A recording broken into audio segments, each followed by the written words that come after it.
Hello all. So in this video, we will try to understand the key debates which took place between Gandhiji and B.R. Ambedkar in the course of modern India on certain key pressing issues, the social context back then. So let us begin. So the first major debate was on the issue of caste system and untouchability, which was widely prevalent in the society.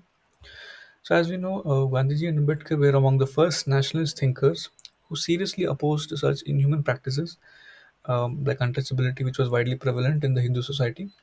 They also opposed the ban on temples entry for the untouchables, be it in the form of various satyagrahas, for instance, Mahat Satyagraha of P.R. Ambedkar, or other satyagrahas which Gandhi himself participated. So they were among the first to of the nationalist thinkers to take up such an issue on the national scale. Gandhi rejected the practices of child marriage, sati system, and other social evils which basically violated the human rights of women and children. So this was the key aspect, that any such practices which violated the human rights were firmly to be rejected as per Gandhian view. And Gandhi had not accepted everything, that is, every social practice in the name of custom and traditions. So we cannot be blinded by our custom and traditions, so that those customs and traditions ultimately infringe the basic human rights of people. So he outrightly rejected those customs and traditions which tried to infringe upon the basic human rights of the people. So, but overall, as we see in the colonial rule context, Gandhiji and Indian National Congress, they had given primacy to the issue of fighting against exploitation of the colonial masters, because colonial masters, in the first place, had destroyed India economically, and they had created divide and rule in the society. So they were trying to fight that as a first point, rather than focusing on caste-based inequality prevalent in the Indian society. So this was the primacy which they had given to fighting the colonial masters against the primacy which Ambedkar had given to uh, fight the caste-based inequalities which were prevalent on a daily basis. Now, Ambedkar view on caste system is that caste system is not simply division of labor; it is division of laborers, is what Ambedkar puts it. So, because division of laborers, as we can see, is based on certain caste identities. It is not based on individual talent. So, it deprives individual to progress on his own merit. So, this view that caste system is not simply a division of labor, which Gandhi had, is it is more, it is division of laborers, is what Ambedkar puts it. Apart from that, for Ambedkar, in his work Annihilation of Caste, so he says that without annihilation of caste and a rejection of Hindu Shastras, which advocated the caste and Varna based social order, the menace of untouchability cannot be wiped out in the society. So he had this extreme view that caste system has to be abolished if we have to solve the issue of untouchability from the Indian society. And then, unlike other nationalist thinkers like mainstream thinkers like Gandhi, etc., Ambedkar and other similar Bahujan thinkers like Periyar and Jyotiba Phule, without caste annihilation, there will be no social revolution. So, meaning that we cannot achieve the agenda of real Swaraj if we don't annihilate caste. So, this was a firm position taken by Ambedkar and other Bahujan thinkers. So, on this view, we can conclude that Ambedkar was more radical and had taken a firm ethical stance, because he wanted to ban such practices and annihilate the caste system entirely. But however, we cannot also ignore the commitments of Gandhiji made in this regard. We also, because he also fought for the problem of untouchability, various communal questions, that is on the divide and rule, and wide range of social issues, gender-based discrimination. So this cannot be entirely ignored, because Gandhiji also had commitments towards these issues, although the primacy was to fight the colonial masters first. So this is the overall first perspective with respect to caste system and untouchability. Second is on the conception of Swaraj. So what is real Swaraj? So on this issue, first Ambedkar says that Swaraj means profound democratization. Again, we can correlate with the earlier view also, that Swaraj means profound democratization. So it is tied up with the agency of the governed. So Swaraj is not a time travel back, but a place travel down to the lived experience of the masses. So ultimately, to experience Swaraj, we must travel down to the places of the masses, we must ultimately see what are their lived experiences. So if their lived experiences are such a way that it is very inhuman, attacking their basic human rights, so then that is not Swaraj. So there is profound democratization across all levels, as per Ambedkar. So this is a key point with respect to Ambedkar's view on Swaraj. And Ambedkar, argued that Gandhian Swaraj is a paradox. So why he says Gandhian Swaraj is a paradox is because it stands for freedom from foreign domination. So that is destruction of political order. So we just want to replace the old colonial political order with the new political order, that is Indians themselves. Uh, but he calls it paradox because it keeps intact the social order. So whatever caste-based system, hierarchies, inequalities present in society, so that is kept intact. So that social order remains. So this social order permits one class to dominate the other. So this is the Ambedkar view that Gandhian Swaraj is a paradox. Apart from it, Gandhi and the Congress Party wanted freedom from colonial rule, but they had not shown genuine commitments to dismantle the existing uh, hierarchical system of the caste-based social order which was present. So this was Ambedkar's view, calling Gandhian Swaraj as a paradox.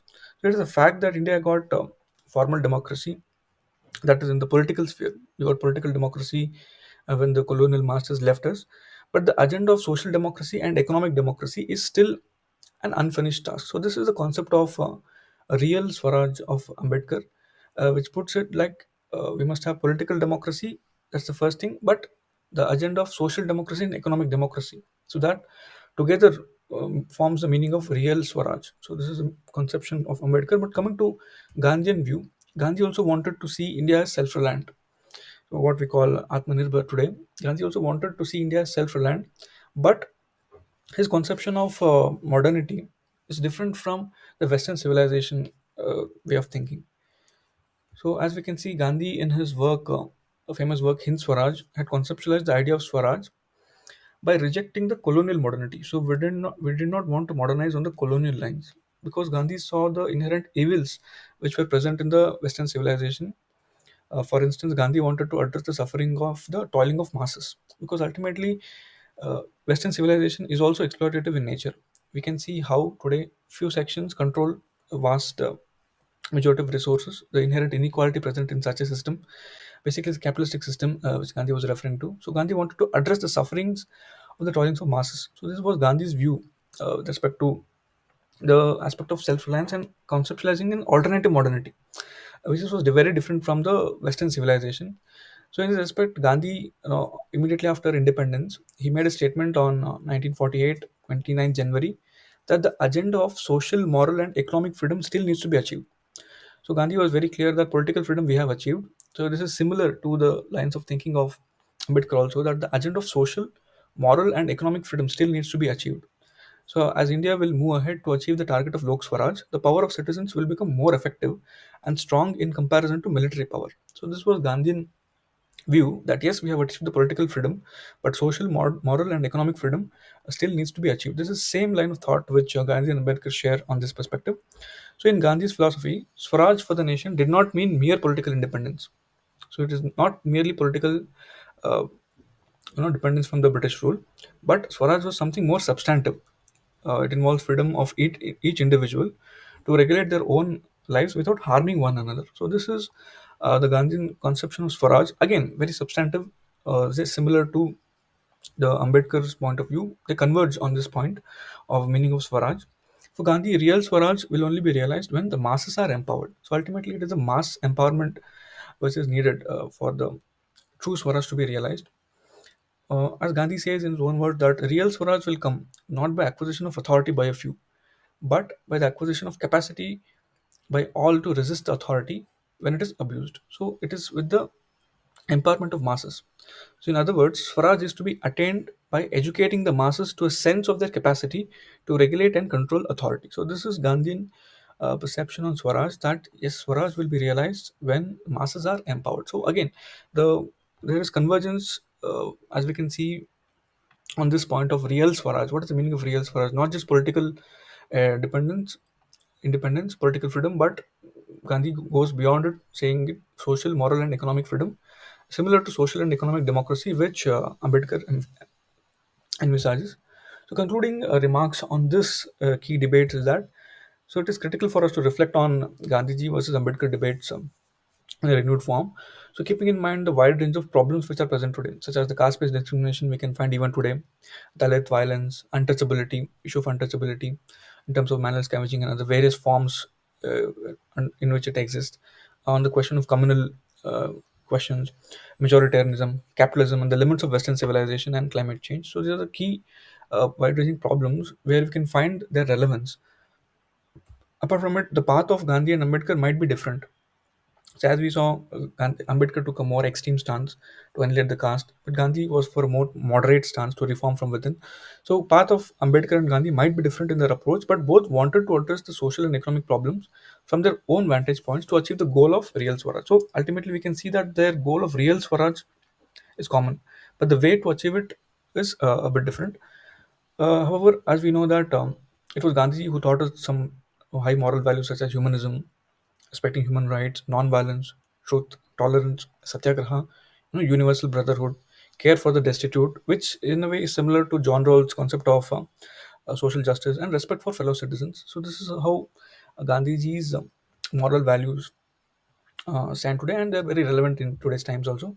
So concluding remarks is that despite some differences on them, both Gandhiji and Ambedkar believed in democracy, dialogue, and wanted to overcome the problems which we just discussed through methods of non-violence and satyagraha. So this is where they converge, and those are some points where they diverge, rather than by using violence or brute force. So this is the overall perspective on how, on certain key debates, Gandhiji and Ambedkar converged, especially on the question of real Swaraj, ultimate goal, and with respect to caste system, where they diverge. So this issue is relevant to be understood from personalities' perspective, especially Gandhiji and Ambedkar forming two key personalities in modern Indian history. So you can find related questions in the description box.